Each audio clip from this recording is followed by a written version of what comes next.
گەرم و گەشترین سلااوەکان چەند پێشکەش بینەرانی خۆشەویستی تەلەڤیزیۆنی کۆمەڵا خۆشحاڵم لەوەی کە جارێکی تر بە بەرنامەی ئاسۆی بەرابەری دەبمە میوانی ماڵەکانتان. هەروەها کە ئاگادارن 10 ساڵ بەسەر مقاومەت و شۆڕشی خەڵکی کورد لە کوردستانی سووریا بەرامبەر بە داعش و حکوومەتی دەمشق تێپەڕ دەبێت. ئێمە بۆ باسکردن لەسەر چۆنیەتی خەبات و وەدەسێنانی دەستکەوتەکانی ئەم ڕاپەڕینە شۆڕشگێڕانەی خەڵکی قارەمانی ڕۆژاوە و بەتایبەت دەور و نەخشی ژنان و کچانی قارەمانی ڕۆژاوە لەگەڵ بەڕێز پەیمان ئەنجامی دەستەی بەڕێوەبەرایەتی کەژار و توێژێک دەکەین و هیوادارم جێگەی سوود و ڕەزامەندی ئێوەی خۆشەویست بێ. فەرموون تا کۆتایی لەگەڵمان.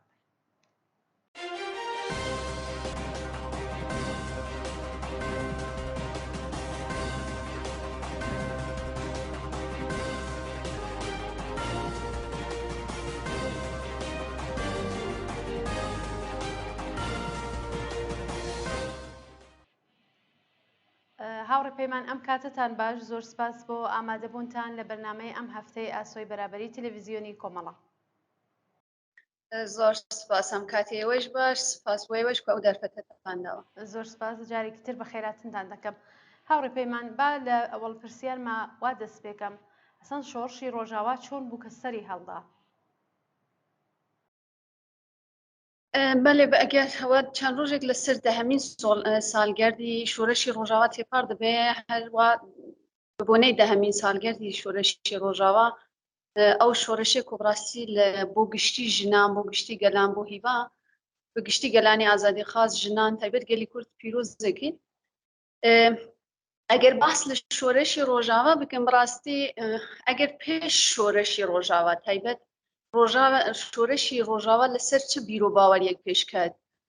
تەجروبەی پێش شۆڕشی ڕۆژاوا چی بوو، یادە تاریخی و شۆڕشی ڕۆژاوا لە پێشکەوت چی بوو. ئەگەر ئەوە نەزانن، بەڵای من تێگەیشتنی شۆڕشی ڕۆژاواژی زەحمەت دەبێ. لەبەروێ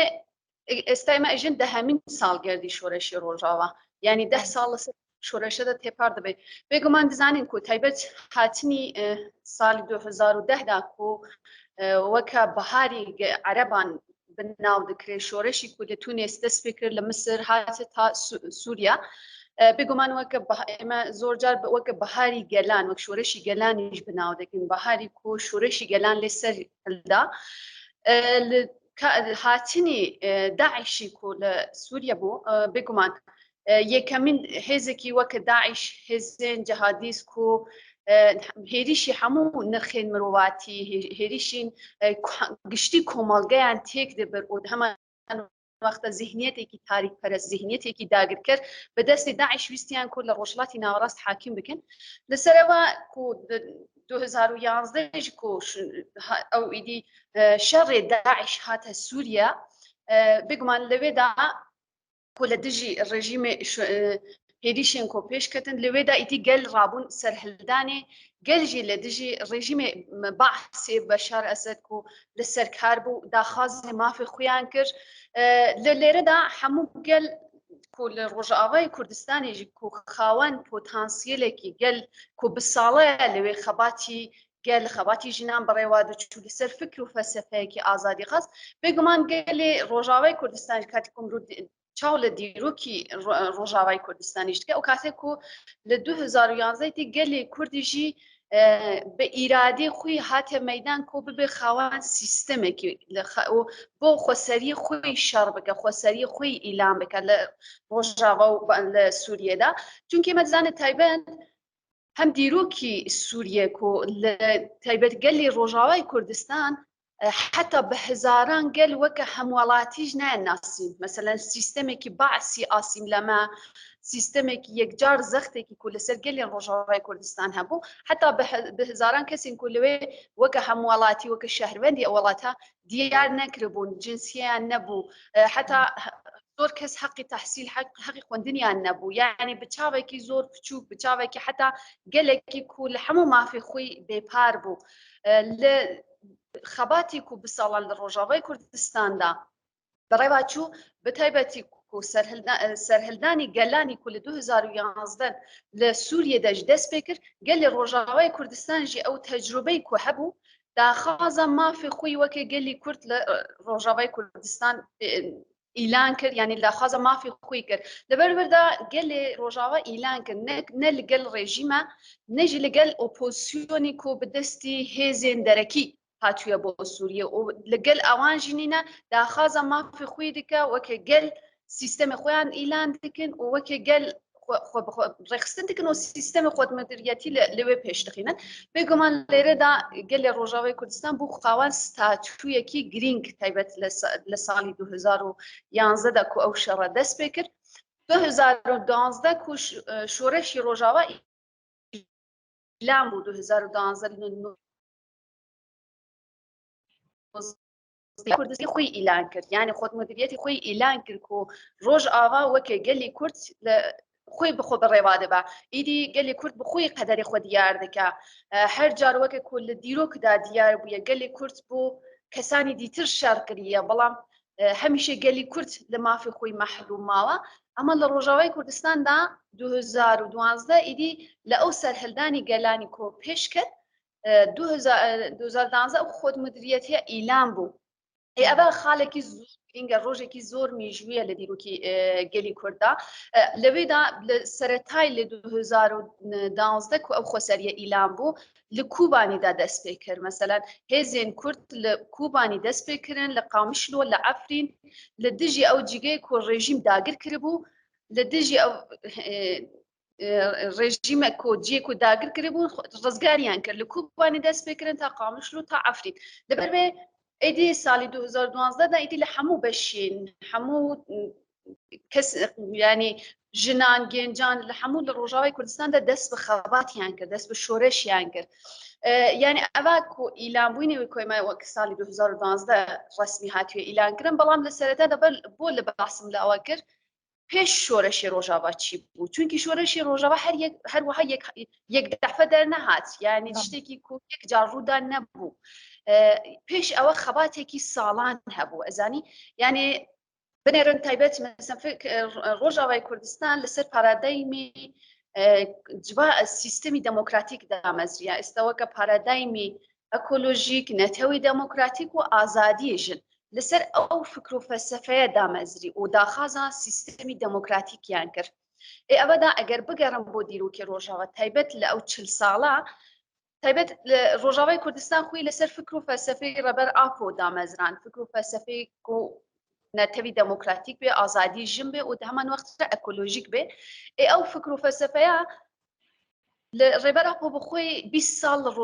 لە سووریە مایە تایبەت یەکەمین سەفەری کوچوو بوو کۆبانی و هەمان وەختە 20 ساڵ لە شام ماوە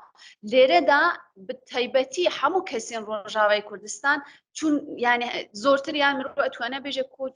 ڕۆشتونە بۆ لای ڕێبەر ئاپۆ پەروەردەیان دیتووە خۆیان ئامان یعنی لەسەر ئەو سیستەمێک و چۆن داخوازە مافی خۆی بکەن گەلی ڕۆژاوای کوردستان خاوەن ئەو پەروەردە بوو خاوەن ئەو سیستەمە بوو ئەو تەجروبەیان هەبوو کۆ چۆن شۆرەش بکەن ئەوە زۆر گرینگە لەبەرێ ئەف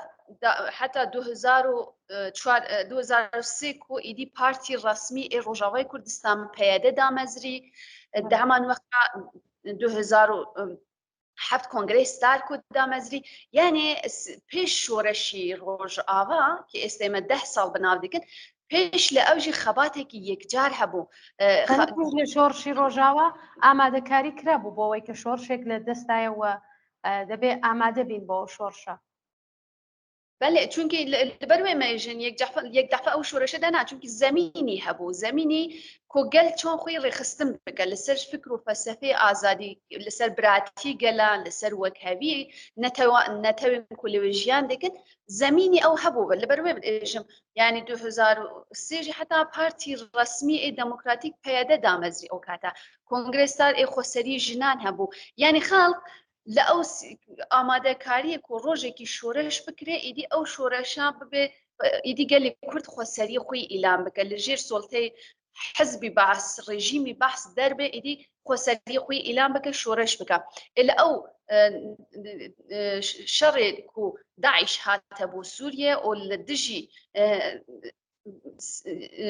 ڕێژیمی سووریا شار دروست بوو هەموو گەل ئیدی داخوازە مافی خۆیان کرد لەبەر و گەلی کوردیش لە ئەو دەرفەتەدا و تەجروبەیەکی زۆریان هەبوو ئەف جار گوتن ئێمە نابن قوربانیە سیستەم و هەمان وەختە نابن قوربانیە و ئۆپۆسیۆنی و هێزێن دەرەکی جاردە دیان هەوێ گەلی کورد قوربانی بکەن بەلکە ئێمە وەکە گەلی کورد پێشەنگی دکن بۆ هەموو گەلان و سیستمی خۆبڕێوەبەری گەلان پێش بخن ئەvە گرنگ بوو لەوێدا بنێرن لە هەر لە سەرەتای شۆڕشدا گەلی کورد گەلی ئەرمەنی گەلی ئاسوور گەلی چەچەن یعنی هەموو لەگەل شۆرەشیان جی گرتووە یعنی ئەv لەسەر ئەساسی ئێمە یعنی لە ڕۆژاوای کوردستان ئەوە تێبناوکردن خەتی سێەم یعنی خەتی گەل نا خەتی لەگەل ڕێژیم بێنە لەگەل ئۆپۆسیۆنێ کۆ دەهێوێ جارێکی دیتر گەلی کورد قوربانی بکە بەڵام گەلی کورد لەسەر خەتی سێەم خەتی گەلان خۆی بەڕێخستن دەکا ئەو خەتەش گەل ئیفادەت کە ژنان تێدان گەنجان تێدان هەموو نەتەوتێن لەگەل یەک پێکوە ژیان دکن پێکوە شار دکن پێکوە داخوازە مافی خۆیان دکن یعنی شۆرەشی ڕۆژاوا لەسەر ئەو پێک هات ینی لەسەر ئەو تەجروبەی بە ساڵان و گەل ئەو تەجروبەی بوو تایبەتی ئەو 40 ساڵێن داوی ئامادەکاریین گەل هەبوو ئامادەکاری بنێرن بە حەزاران شەروانین ڕۆژاوای کوردستان بەشتری حرەکەتی ئازادی بوونە بە حەزاران پێش شۆرەشی ڕۆژاواژی بە حەزاران کەسی ڕۆژاوای کوردستان لە ناو شۆرشی ئازادیدا شەهید بوونە یعنی ئەوە هەموو دانە هەوە بەرهەمێک و شۆرشی ڕۆژاوا لەسەر دامەزرا هەروە مەسەلەن ئێستا تایبەت و شۆرشی ڕۆژاوا وەکە شۆرشی ژین تێبناوکردن یعنی لەبەر مەسەن زۆر کەسەیان نمونە ئێستا لە کوبانی ناوێکی خۆی جیازە لە بەرخۆدانی خۆ بە تەکۆشانی خۆ لە جیهاندا بوو سمبول بەڵام مەسەن زۆر کەس هێشتا ئەوە تێناگەن بڕاستی ژنانی کوبانی لەکوێ هاتن یعنی ژنانی کوبانی لەکوێن ئەو پەروەردەیان دیت کولی بەرخۆدانیەکی بە ئەو شێوازیان کرد هەوڕێ پەیمان حتمما تێمەسەرە و پرسیارە بە پرسیارێکی ترکەم خۆتان باسی زەمینەکانی ئەوەی کە ئەمە چۆن سەری هەڵدا ئەم شۆڕشە ئێستاش خۆتان باسی دەور و نەقشی ژنانتان کرد لە شۆڕشی ڕۆژاوە چۆن بوو هەر لەم شۆڕشا کە خۆشتان باستان کرد خەڵک بەو بەربڵاوی و بەتایبەت ژنان بەشداریان بوو بنێن شۆرەشی ڕۆژاوا یەک جیازی ئەوە بۆ مەسەن بنێن لە هەموو زۆر جار شۆرەشی کو هەیە دیان هەوێ حکوومەتێک بڕوخینن حکوومەتێک تێک ببن حکوومەتێکی دیتر ببینن شوونی ئەو حکوومەتە بەڵام گەلی ڕۆژاوای کوردستان دژی ئەو حکوومەتی باس دژی هێزی داعش هەستان ڕاستە بەڵام نەک سیستەمێکی هیارەشی سیستەمێکی دەوڵەتی بینن جگەی ئەو حکوومەتە یعنی بۆ سیستەمێکی خۆسەری بۆ سیستەمێکی دەموکراتیک بۆ سیستەمێکی وەکەف تەکۆشانیان کرد شەڕیان کرد و ئەو شۆڕەشە لەسەر ئەو فکرە دامەزرا لەبەر چۆن هاتن لە ناو ئەوی شۆڕشتا بنێرن لە ڕۆژاوای کوردستان کرد 2012 ئەو خۆسەریە ئیلان بوو ژنان لە ڕۆلێکی پێشەنگیان لیست لە ناو ئەو شۆڕشەدا کۆ لەبەر نمونەمدا ینی لە تەجروبەی ساڵین پێشتری ئێژنانی کۆ لە ڕۆژاوای کوردستانی دەشەبوو خاوەن تەجروبە خاوەن ئەو هێزە بوون کۆ لە ناو سیستەمی شۆڕشتا جیگەیان گرت مەسەن لە ڕۆژاوای کوردستان پێش لە 2013 دا ئیدی سیستەمی یەکینەی پاراستنی ژن یەپەژە دامەزرا ئیدی وەکە هێزین پاراستنیان ئیلان کرد دی کانتۆناندا تایبەت گرنگیە ئەو سیستەمە کوژن لە هەموو جگەیدا جگەی خۆیان گرت ینی لە هەموو بەشی شۆڕشتا لە سیاسترا جگەی خۆیان گرت لە لەشکریدا جگەی خۆیان گرت لە هەموو بەشین کۆمەڵایەتیدا جگەی خۆیان گرت لەبەرەوە ئەوە گرنگە ینی زۆر جار هەیە مەسەن لە شۆڕشین جیهانیدا یادا شۆڕشی ناوەڕاستە مرۆڤ چاو لێ ئەکا ئێژین کۆ باش شۆڕش ببێ مەسەلی ژن بخۆت حەل دەبێ لە ناو ئەو شۆڕشەدا یا مەسەلەن لە ناو حرەکەتی شۆڕشکرد ناسیۆنالیست یان تەماشەکی جیهانیتکی لە ناو هەنێک شۆڕشین چەپدا یعنی بە ئەو شێوازە و ئەگەر شۆڕش دروست ببێ مەسەلی ژن لە ناو خۆیدا حەل دەبێ بەڵام لە ناو شۆڕشی ڕۆژاوادا لە ناو شۆڕشدا شۆڕشی ژن دروست بوو ئەوە زۆر گرنگە ئەزانی شۆڕشی ژن چی بوو ینی ژنان لە هەموو جگەیدا بوون خاوەن قەرار ینی بوون خاوەن هەلبەست کانتۆنێک و هاتن ئاواکردن ژنان لە ناو جیگەیان گرت مەسەلەن لە دوای شۆڕشی ڕۆژاوا سێ کانتۆنی و دامەزریان کانتۆنی جزیرە کانتۆنی کوبانی کانتۆنی عفرین لەبێدا ئیدی لە قانونێک و دەرکەت وەکە سیستەم لە هەموو بەشاندا نمونە سیستەمی هەفسەرۆکاتی هاتە ڕوونشتاندن لەوێدا ئیتیش هەر جگەیتە ژن و پیاوێک لە چەندە پیا و خاوەن قەرار بێ ژنیش خاوەن قەرارە لە هەموو بەشاندا ئەیدی لەبەروێ یعنی سیستەمێکی کو یەکیتی ڕێگەزی یەکیتی ژن و پیا و ئیدی لە ناوێدا هاتە دامەزراندن یعنی لە ناو شۆرەشتا شۆرەشی ژنیان دروست کرد لەبەروێ ئەو لە بۆ ڕۆژاوای کوردستان زۆر گرنگ بوو تایبەت وەکە هاتنی ژنانی لەناو ئەو کارە یعنی خاوەن تەجروبە بگومان مثلا باسمان کرد یعنی لە پێشی ئەویژی تەجروبەی ژنانی کو پێشەنگتی بوو ئەو سیستەمە بکەن هەبوو تایبەت مثلا لە بەشی سیاسیدا ئەم بنێرن مثلا ژنان بوو خاوەن ئەو هێزەک و پێشەنگتیەکی چۆن بکەن نەتەنیا وەکە ژن مثلا پێویستە مافی خۆیان چۆن بپارێزن پێویستە چەند خاوەنداری لە مافی خۆیان بکەن لەبەروێ حتا لە سەرەتای 2011 هەوپەیمانی ژنان لە ڕۆژاوای کوردستان هاتە پێشنیارکردن ئەزانی هەوپەیمانی کو ئێستا لە تقریبا ئەم بژن لەسەر 26 خاڵ پێک هاتیە قانونên ئەساسی بۆ ژن چینە حتا 2011 ئەو پێویستی پێ هاتە دیتن کو ژنانی ڕۆژاوا هەوپەیمانی ئەساسی یعنی قانونên ئەساسی بۆ ژنان دەربخێنن ئێستا وەکە چونکە هەمیشە لە ناو هەموو جگەیدا بە ذهنیەتی پیا و سالارەی قانون هاتوونە دیارکردن بۆ ژنان قانون هاتنە دیارکردن ئەمە مثلا ئەم تەماشا بکە هەتا لە 2011 ئەو پێشنیارش بۆ هەموو ژنانی کو ڕۆژهاوا و دەگشتی سووریەدا پێک هاتنە ئەو بەش قانونیە کۆمرۆ دخونە لەوێدا هەموو مافی ژن وەک هەوی ڕعایەتکردن یعنی لە هەموو بەشیدا چەندە پیا و بەشدار ببێ ژنیش بەشدار دەبێ و گرنگی لە ئەوەیە کو نەتەنیا ژن بگۆرەی پیا و بەشدار ببێ ژن بە ئیرادی خۆ بە فکر و فەلسەفەی خۆ بە زانستی خۆی بەشداری لە ئەو شۆرەشە بکە لەسەروی ئەساسیش پێویستی هاتە دیتن کو 2013 هێزی پاراستنی ژنان یەپەژە دامەزرێ لێرەدا ئەv یعنی مرۆ توانێت بێژە هاتنی ژنانی لە ناو شۆرەش بوو سەرسەبەبی کو ئێستا ئەگەر شۆرەشی ڕۆژاوا وەک شۆرەشی ژن تێ بناوکردن ئەوە تەنیا شتێکی وەکە تەئۆری یا تەنێ وەکە شتێکی بەحس یادا تەنیا ژن شەڕ کرد لە کوبانی یادا لە جیگەی دیتر نەبوو تەنیا مەسەلەی شەڕکردنی ژنانی نە مەسەلەی شۆرەشی ڕۆژاوا کاتی دبژن شۆرەشی ژن بەلکی زۆر کەسمان چوونە ڕۆژاوامان ئەو بەر چاو دیتە کاتی دچی لە ڕۆژاوای کوردستان ژنان لە مەیدانن ژنان لە پراتیکدا وەک هەوی دەپارێزن ژنان لە پراتیکدا لە پێشن چی مەسەلەن لە هەموو جێ سیاسی لە جێ لەشکەری تەماشێکی خاوەن قەرار ژنانن ژنان بۆ خۆیان قەراری خۆی ئەدەن دیار دەکەن کو چی بکەن چی ناکەن چۆن بەشداری سیاست یا چۆن بەشداری لەشکەری ببن یعنی ئەوە شتێکی کو بڕاستی تێوریدا تەنیا نەما یعنی هاتنی ژنانی لە ناو کانتۆنی کو هاتە دامەزراندن لە ناو سیستەمی خۆ بڕێوەبەریدا بەشێکی ئەساسی پێشەنگتی ژنان بوو بگومان تایبەت سیستەمی هەفسەرۆکاتی کو ژن و پیا و لە هەموو چی مەجلیس مثلا کانتۆن لەسەر مەجلیس خۆی بڕێخستن دەکە لەسەر مەحەلە ئیتر لەسەر هەموو ناوچەیەک و وەک هەوی دەپارێزێت کانتۆن دەوەکە سیستەمێکی خۆتمدیریەتی و هەموو هەرم خۆیان بخۆیان بڕێوا دەبن لەناو هەر کانتۆنێکی دەش سیستەمی خۆ بڕێوەبەری جیاواز هەیە بگۆرەی ئەو منتەقا و سیستەمێکی دیار هەیە تەماشەیەکی مثلا لە هەموو بەشەندا ڕۆلی ژن ئەساسە لەناو ئەو بڕێوەبردنەدا بەڵێ هاوڕێ پەیمان باسی کانتۆنەکانتان کرد ئەو کانتۆنانە چۆن پێکات و لە سەرتاوە چۆن دەست چووە پێشە و ئەمڕۆکە لە چه ئاستێکدایە کانتۆنی لە ڕۆژاوای کوردستاندا تایبەت دوای و خۆسەری لە 2012 ئیلان بوو ئیدی لە هەموو بەشێدا ڕۆژاوای کوردستان هەوڵی داویە خوی بەڕێخستن بکە لە هەموو بەشاندا و کاتی کوتوبێژی من سیستەمی خۆ بڕێوەبەری ئیلان دەکەم شۆرەشەوەیە یعنی سیستەمێکی کو ئێستا ئەو سیستەمە ئیلان بوو ئیدی تۆ سیستەمی دەوڵەت بۆ خۆت نمونە ناگری یا سیستەمێکی دیتر بۆ خۆت نمونە ناگری سیستەمی شۆرەشی گەلانی کو لە جیهاندا پێشکەتیە لە هەرەمدا پێشکەتیە ئەوە ئیتر بۆ ئەو شۆرەشت بن نمونە بەڵام گۆڕانکاری زۆریش لە ناودا دروست دەبێ یعنی ئەو کاتەی دی تۆ سەر بخۆ قەراری خۆی سیستەمی گەلدا دامەزراندن دروست دەبێ کانتۆنێک و تایبەت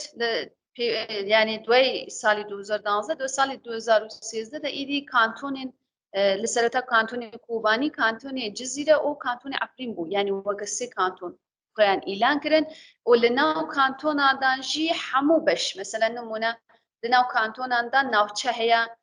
كومين هنا مجلس هيا سيستم كومين دا مزرعة مثلا لروجاوي كردستان دا لسرتا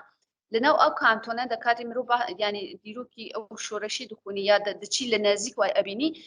لناو حمو جيجيدا كوميني ام پیش خستوه كومين بهفرا بوين بهفرا جيان كردن پیش يعني رحكي كومينه بيك بايا كو براستي مثلا خلق چون دتوانه بيك و جيان بكا بيك و تكوشان بكا بيك و كومبونه بكا بيك و كيشي كومالگه چاره سر بكا بحث لكيشي كومالگه چيه بكا او بحث بسركفتني شورش بكا لبرويد لحمو گندو نافچند كوميني ام پیش خست لا ده همان وقت را لنافچه دا مجلسیان آوا کرد هر گندک ایدی خواهان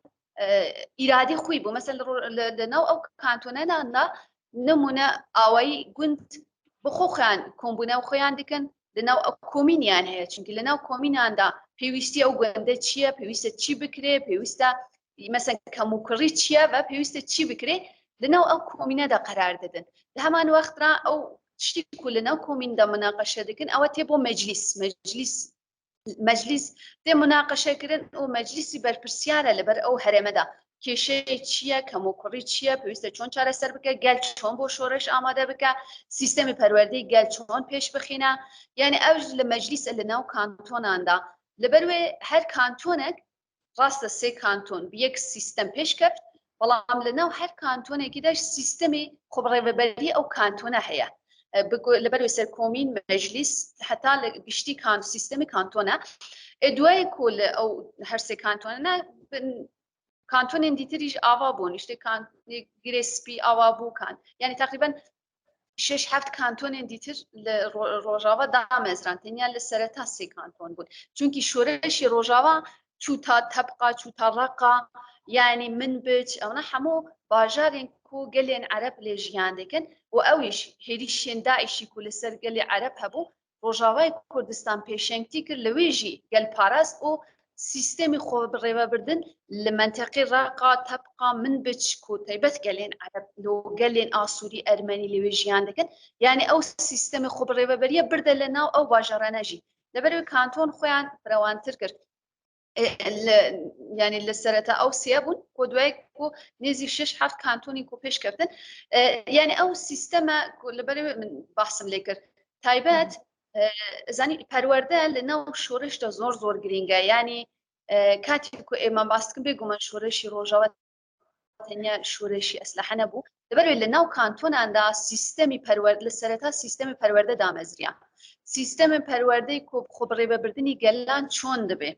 است مثلا نمونه لناو او كومين دا كومين بخو برنامه ريزيت كبو پرورده مثلا پرورده اما وك گلي كرد میجوی گلی کرد چی بویا میجوی داگیرکاری لسر کردستان چی بویا یا دا پرورده لسر شخصیتی کرد داگیرکاری کو لسر هاتی مشانده چه شخصیت آوا کریا و تایبت لسر جیانی هاوبش هاو جیانی آزاد ایجن و پیاو پیوسته چون ببه و شخصیت پیوسته خواهان چی ایراده ببه لبروی تایبت سیستم پرورده لحمو جيجي روجاوي كردستان پیش کرد مثلا دكاتي كودشي لگون لناوچا لباجار لحمو جيجي سيستمي پرورده هيا پرورده لسر خبري وبردن هيا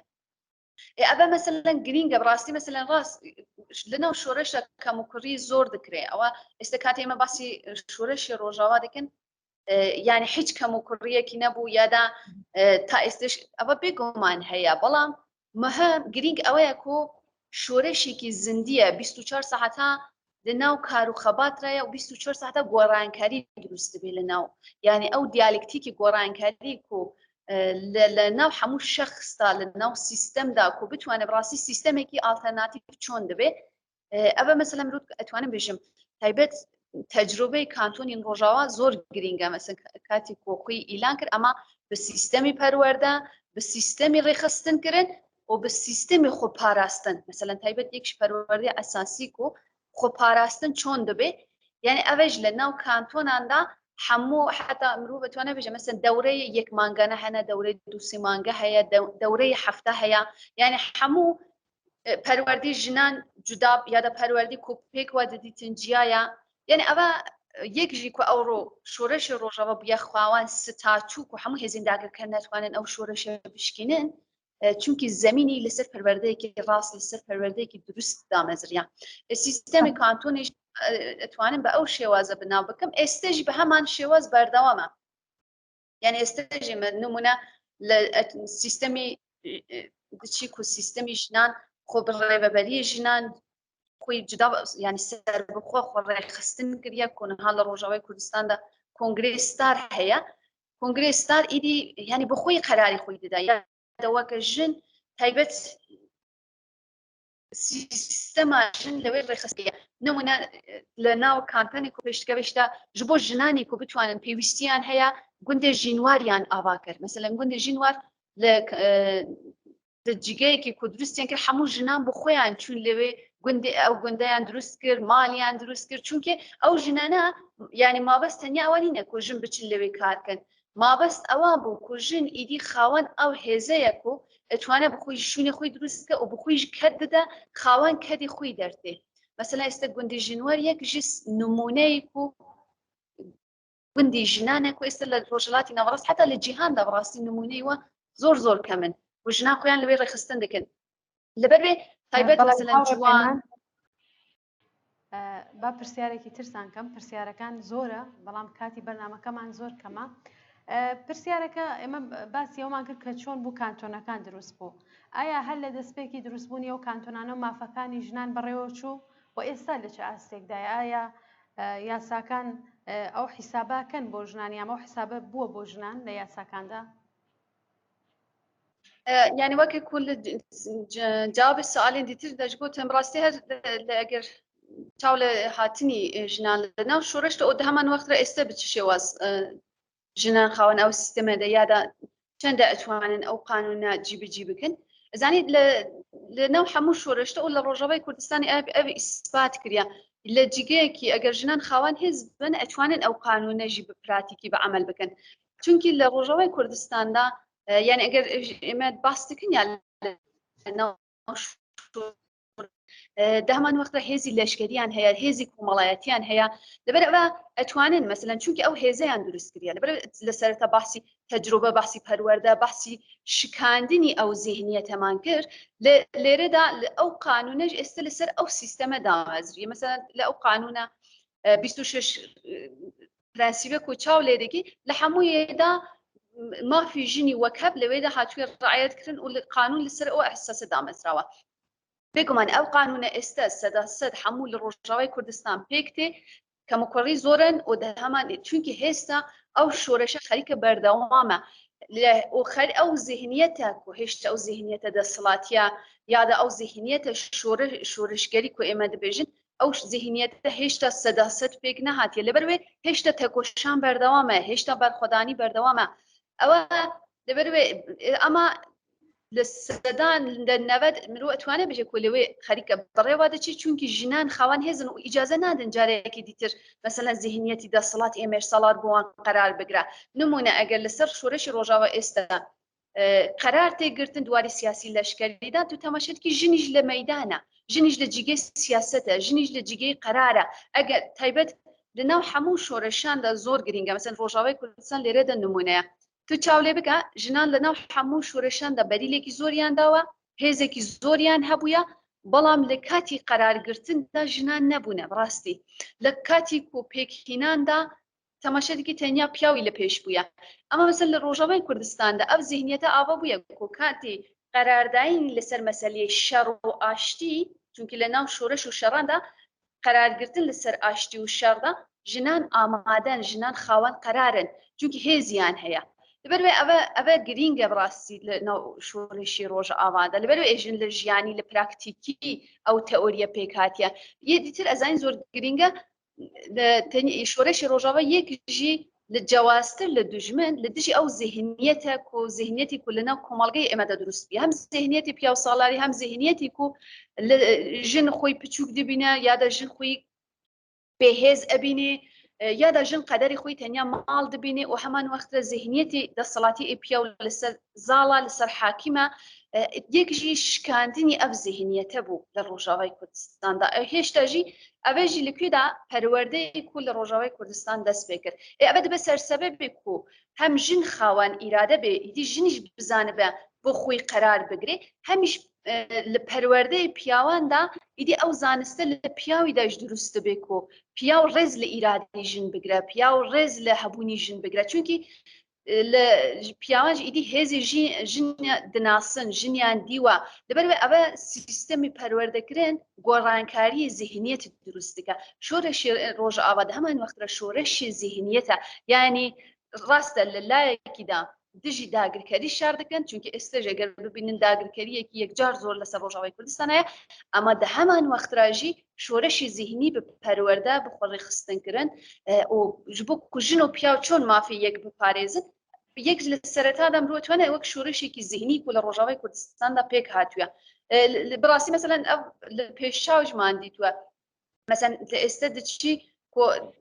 yani ew piyawanî ku xweyan perwerde kirine li ser ew fikr û felsefe rêzekî li bo mafê wek hevî digirin yani îdî çûnkî qenaetî bûne li ewe de فأوش دسر أساسي پرورده پیک هاتویا اما لبرو نمونم دا گوتم بگومان کاتی کوی من باستکن لحموشت زور باشه و حموشتی کو بگوره قانون بريواده چه اوش چونکه اما هشتا او ذهنیت بگشتی خلاص نبی چونکه او ذهنیت دسلاتی هيا هشتا یادا نمونه مثلا استج حتى لنا باجارين عرب دا تایبت مثلا او ذهنیت دسلاتی پیاوان کو یک جار زختی کی زور هيا لسرجنان مثلا تماشي استج هناك دیگه دا هنا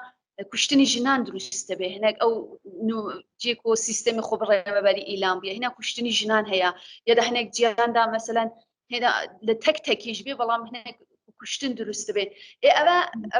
او يعني معناه او كو هشتا تکوشانه کی زوري پیوسته هشتا برخدانه کی زوري پیوسته براستيش بكو او ذهنيته بگشتي تك بشكي بەڵێ هاوڕێ پەیمان تایبەتمەندی شۆڕشی ڕۆژاوا لەگەڵ باقی شوێنەکانی دیکە لە چیدا بووە ئایا دەکرێت وەکو نمونەیەک بۆ ئالترناتیڤ لە باقی شوێنەکانی تر لە ڕۆژهەڵاتی ناوەڕاست کەڵکی لێ وەربگیرێت تایبەتمەندی شۆرشی ڕۆژاوا یەک سەرەتات ئەو تایبەتمەندیەک و لە دژی دەوڵەتێک دانا بەزرێ ینی چۆن دەوڵەتێکی تێک ببن دەوڵەتێکی دیتر ئاوا بکەن ئەوە نەبوو تایبەتمەندی شۆرشی ڕۆژاوا دەوڵەت ڕەتکردن ئەمە ئالتەرناتیڤ سیستەمی کۆنفەدرالیزمی دەموکراتیک بوو جیاوازی شۆرشی ڕۆژاوا لەگەر شۆرشێن دیتر لەناو سیستەمی کۆنفەدرالیزمدا هەبوونی هەموو گەلان پاراستن مثلا نمونە ئێستا لە ڕۆژاوای کوردستان و لە سووریەدا گەلا هەموو گەل پێک وا ژیان دەکەن و هەمووش خاوەن ناسنامەنە خاوەن هەبوونی خۆیانن ئەوە تایبەتمەندی جیاوازی لەگەر شۆرشین دیترن چونکە ئێستا گەلی عەرەب گەلی ئەرمەن گەلی ئاسۆ گەلی چەچەن هەموو لەناو ئەو سیستەمەدا خۆیان بەڕێخستن دەکەن و سیستەمی براتی گەلان لە ڕۆژاوای کوردستان پێک هات يعني ئەوە مرۆ ئەتوانێت جیاوازیەکی لەگەر شۆرشین دیتر ببینە جیاوازی لەگەر شۆرشین دیتر کۆ ئێستا باسمان کرد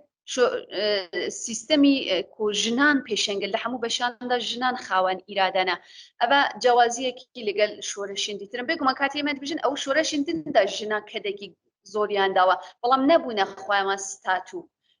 هەمان وەخترا جیاوازی شۆرشی ڕۆژئاوا سیستەمی هەوبەش سیستەمی هەوسەرۆکاتیک و لەناو هەموو ئەرسەی ژیاندا ئیتر لەناو لەشکەری لەناو کۆمەڵایەتی لەناو سیاست هەموو ئەو سیستەمی هەوسەرۆکاتیک و ژن و پیا و پێکوا قەرار بدن جیاوازی شۆرشی ڕۆژئاوا لەگەر شۆرشین دیتر لێرەدای ئەو بدەهان نمونەیەن دیتر کۆ مرۆڤ ئەتوانە بیدە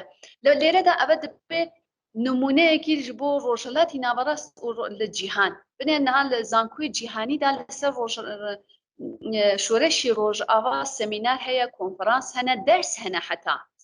شۆرشی ڕۆژئاوا چۆن پێک هات چونکی لە شۆرشێکی کو لە سەرەتادا بە ئیرادی گەل پێشکەوت و حتا ئێستەژی بە ئیرادی گەل ئەو شۆرشە پێش ئەچێ شۆرشی ڕۆژئاوا یەک جیاوازیش ئەوە بوو ئیجارێکی دیتر ئیسپاتی کورد و هێزی گەل ئەتوانە هەموو شت بکە کاتێک و گەل بهێوێ گەلێک ئەگەر بەڕێخستن کرابێ پەروەردەکرابێ ئەتوانە شۆرشیش پێک بینە ئەتوانە سیستەمی فاشیزمیش بڕۆخینە ئەتوانێت دەسەڵاتیش بڕۆخینە یعنی ئەوە هەموو دبە نمونە بۆ گەلانی ناوچە لەبەرەوەی ئێستا بەڕایە من لە هەر چار بەشی کوردستاندا ئێستا مێژوویەکی خاوەن تێکۆشان هەیە لە ڕۆژهەڵاتی کوردستاندا تێکۆشانی ژنان تێکۆشانی گەل شۆرەشی گەلان تەجروبەیەکی یەکجار زۆر هەیە لە باکووری کوردستاندا بە ساڵان بەردەوام سیاسە لە باشوور بە هەمان شێواز بەڵام شۆرەشی ڕۆژاوا مرۆ ئەتوانێت بێژە لە ئەو دەستکەفتیانە هەموو تەجروبەی دەرخست و ئێستا شۆرەشێکی گەلان پێشکەفتیە کو دەتوانە هەم بۆ بەشین کوردستانی دیتر ببەن نمونە هەمیش بۆ گشتی ڕۆژهەڵاتی ناوەڕاست و جیهان چونکە هەموو گەل دینە لەگەل یەک کۆدەکە ئیرادی گەل لە هەموو یەک جگەی کۆدەکە لەبەرە مرۆ ئەتوانێت بێژە بڕاستی لە هەموو جگەیدا نمونەیە یعنی هەم لە تایبەت وەکە سیستەمی ژنان تایبەت لە ڕۆژهەڵاتی ناوەڕاستە بنێنە لە ناو وڵاتین عەرەبدا لە ئەوڕۆ مەسەن کاتی کو ڕقەیان ئازاد کرد خۆتان زانن دیمەنی کو ژنان ئەو پاچی ڕەش چۆن فڕەیاندا چۆن دیلیلی ئازادیان کێشا و ئەحساسکردن کو ئازادن ئەحساسکردن کو ڕوحیان ئازادە ئەحساسکردن کو فیزیکیان ئازادە بساڵان بوو لەناو ئەو ذهنیەتە تاریکپەرست ذهنیەتە دەسەڵاتی پیاودا کۆ خەفە ببوون ئەمە بە ئەو شۆرەشەرە بە ئەو دیمەنەرە مرۆڤ ئەحساس دکە و ئەو ژنانە دواری ڕوحی فیزیکی دەیتی خۆیان ئازاد هیس دکەن بۆ ئازادی تێکۆشان دەکەن ئەفەت دەبە نمونەیەکی بۆ ژنانی دیتر بەگشتی یعنی چۆن خۆ خەلاص بکەن چۆن ببن خاوەن ئیرادا لەبەر ئەوە تایبەت ئێستا ڕۆژهەڵاتی ناوەڕاست چونکی ڕۆژهەڵاتی ناوەڕاست هەموو وڵاتان تەماشە بکی داگیرکەری هەیە کوشتنی ژنان هەیە ژن بێ مافە ئەمە شۆرەشی ڕۆژاوا ئەو کاتە لە هەموو بەشی خۆیدا دەبە نمونە تەنیا ئەگەر نمونەی ئەفغانستان لەبەر چاو بگرن ئەفغانستان ئەمریکا بۆ ئەفغانستانی داگر کرد 20 ساڵ پێش بناوێ مافی مرۆڤ بناوێ مافی ژنان هات ئەفغانستانی داگر کرد دوای 20 ساڵ کێشا جارێکی دیتر ئەو هێزی تاالبانی تاریک پەرست هاتە سەرکار لێرەدا مەسەلەن خۆمان دەزانن زۆرتر لە هەموویە ژن ویستی خۆی بپارێزە ژن 20 ساڵە لە ئەفغانستاندا تێکۆشانیان کرد ئەمە چونکی سیستەمی خۆ بڕێوەبەریان نەبوو سیستەمی پاراستنیان نەبوو سیستەمی کۆ خۆیان لە هەموو جگەی ڕێخستن بکەن نیانتانی بۆ خۆ بپارێزن ئێستا ژن دەبن قوربانی لە هەموو وڵاتێک ئەتوانێت مەسەلەن دەستکەفتین ڕۆژاوای کوردستان تەجروبە وەربگرە چونکی کاتی ئێمە ژن ڕۆژاوای کوردستان تەنیا ڕۆژاوا نەبوو مەسە خۆمان زانن بە سەدان کچ و کوڕێن لە ڕۆژهەڵاتی کوردستان چون لە کوبانی لە ڕۆژاوای کوردستان شێدکەتن بە هەزاران کەسێن باکووری کوردستان لە ڕۆژاوا شێدکەتن باشووری کوردستان یعنی هەموو دەستکەفتی گەلی کورد دەستکەفتی ژنانی کورد ڕەنگی خۆی لە ڕۆژاوای کوردستاندا جارێکی دیتر دەرخست لەبەر لێرەدا یادە شۆرەشی ڕۆژاوا ئەو حدودین دەوڵەتین داگرکرد دروستیان کردبوو لە ناو بەشی کوردستاندا جارێکی دیتر ئەو شۆرشە ئەو حدودانە تێک بەش ئەو سنەڕەنا شکان هەر کەس هەر کوردێکی لپێ بوو دەهیویست بچە ڕۆژاوا شار بکە هەبوونی خۆی بپارێزە لەوێ لەبەروێ شۆرەشی ڕۆژاوا شۆرەشی کوردستانە شۆرەشی پاراستنی نرخی کوردستانە بڕاستێژی یعنی ئێستاژی تەنیا بچی ڕۆژاوا لە ناو گۆرستانی شەهیداندا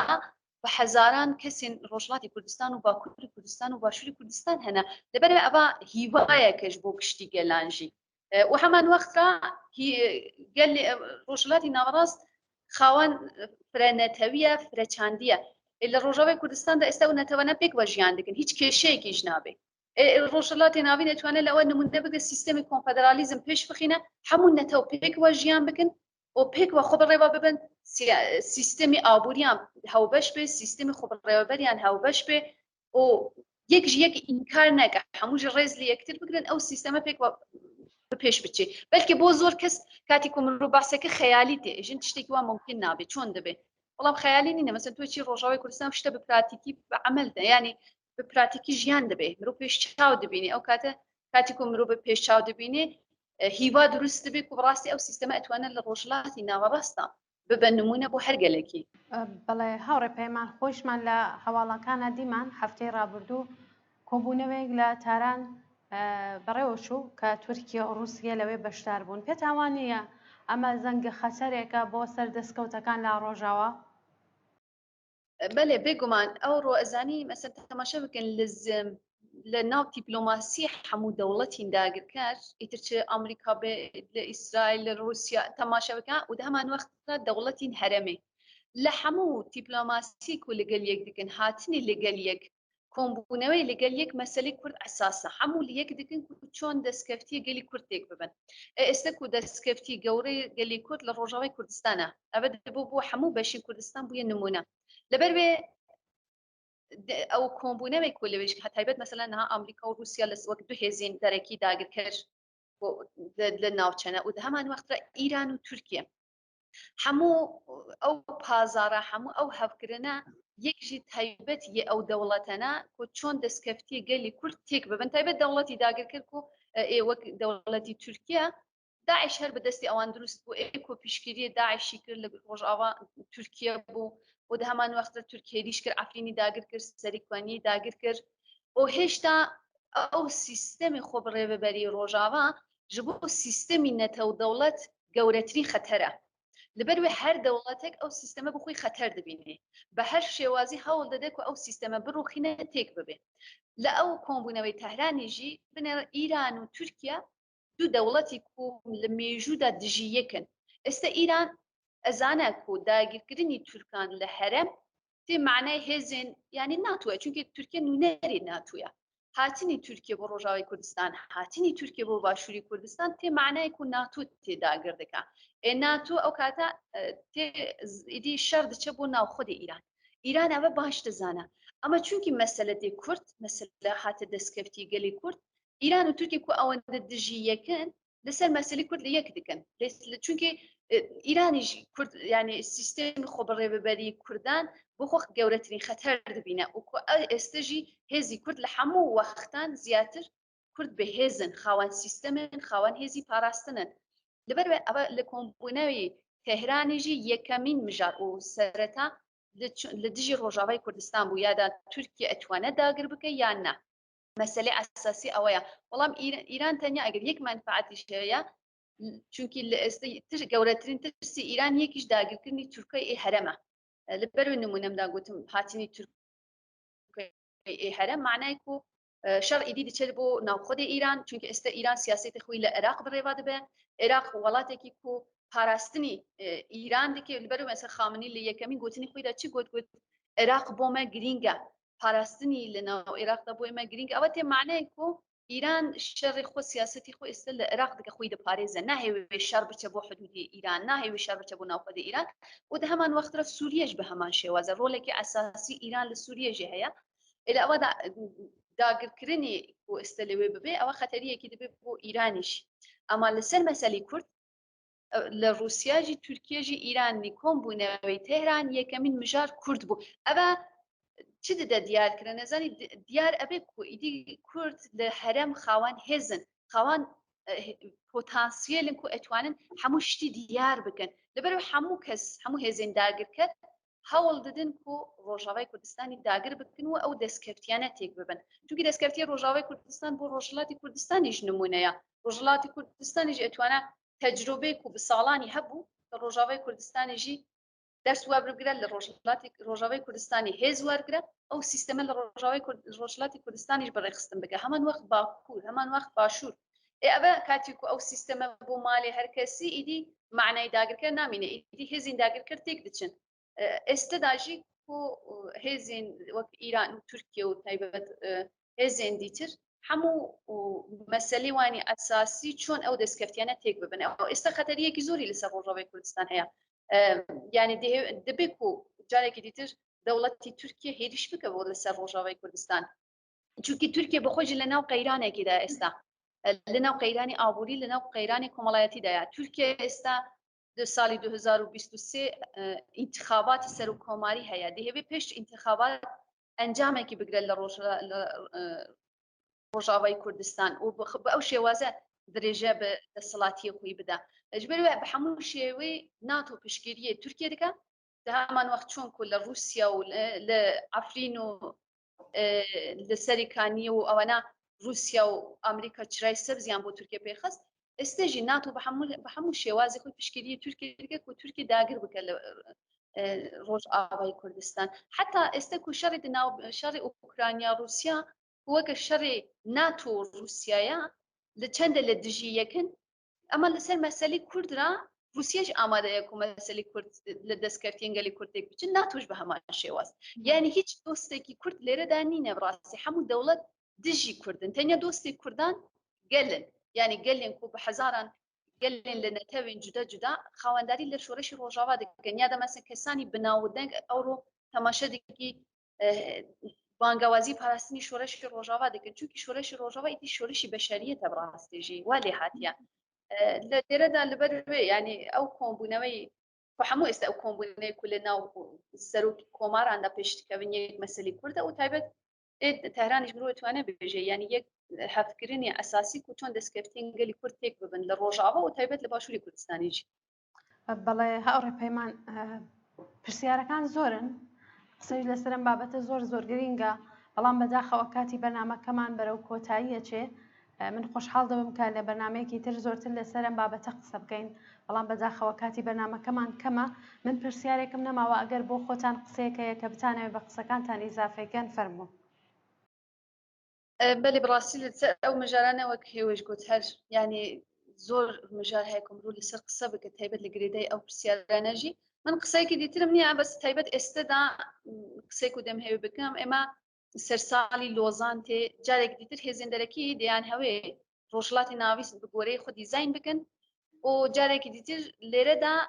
کورد لە مافی خۆی مەحروم دەمینێ لەبەرەوە هێزینداگرکرد ئێستا ترافیکی دیپلۆماسیک و لە ناو هەموو هێزاندا پێشکەتیە چۆن جارێکی دیتر لە سەر ساڵی سەدەمین ساڵی لۆزاندا جارێکی دیتر کورد پارچە بکەن و گەلی کورد لە مافی خۆی بێکار بمێنە لێرەدا بوو گەلی کوردیش بڕاستی ساڵین فیناڵە ساڵین زۆر حساسن ینی ئەف چەند ساڵە ینی پێویستە بە هەر شێوازی مە تەکۆشان بکەن و ئەو دەستکەفتیانە بپارێزن و حتا بکاربن ئەو دەستکەفتیانە بیکن ماڵی هەموو کوردان و هەر کوردێکی بە قاوان پاراستن سیستەمی خۆی بپارێزە بەڕای من ئەرکی هەر تاکێکی کووردە تایبەت ژنان و ژنان لێرەدا ڕۆڵێکی پێشنگ دەلیزن مەسەن ژنان گەنجان تا ئەرکی هەر تاکێکی کورد و لە هەموو بەشی کوردستان بێ ئەو ڕۆ هشیار بێ بە ئەو زانستە تا بگەڕێ بڕاستی پیلانی هێزی داگرکرد چییە تەنیا بۆ ڕۆژاوی کوردستان نیە وشان بەرز بکە بەڕای من ئێستادا ئەو پەیامە بۆ ئێمە حڵگە مەسەن ئێستا داگرکاری لەسەر ڕۆژاوی کوردستان هەیە ئێمە هەوڵ بدەن بە هەر شێوازی ئەو تەکۆشینە بلند بکەن خاوەنەری لە ڕۆژاوی کوردستان بکەن حتا بۆ ئێمە هەمویان زۆر بە ئێش بووکە ئەو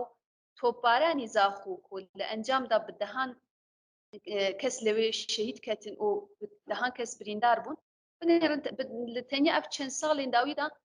لە نزیک 170 کەسێن مەدەنی لە 2 ساڵدا بە هێریشن تورکە شەهید کەتن لە باشووری کوردستاندا بەڵام هیچ دەنگێکی نەبوو ئەوە لێرەدا ئەوە یعنی پێویستە ئێمەی کورد خاوەن هەلوەست بن لە هەموو جیگەیدا خاوەن تەکۆشان بن و تایبەت بۆ ڕۆژهەڵاتی کوردستانیشی پەیامێک و ڕاستی و تەکۆشینە بەرز بکەن و ئەو ئۆلگوین کو لە ڕۆژاوای کوردستان پێشکەتن بۆ ڕۆژهەڵاتی کوردستانیشی خۆمان ڕێخستن بکەن هەر واریدا کو لە دژی ئەو ذهنیەتی داگیرکەریان ڕژیمی ئیرانژی بتوانن ببن خاوەن سیستەم خاوەن ئیرادە و ببن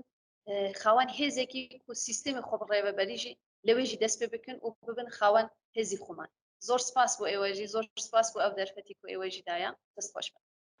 جارێکی تر سپاس بۆ ئێوە هاوڕێ پەیمان کە لەم بەرنمەیە بەشدار بوون سپاس بۆ ئامادەبوونت سپاس بۆش بەڵێ بینەرانی خۆشەویستی تەلەڤیزیۆنی کۆمەڵا ئەوەی کە بینیتان و توێژێک بوو لەگەڵ بەڕێز پەیمان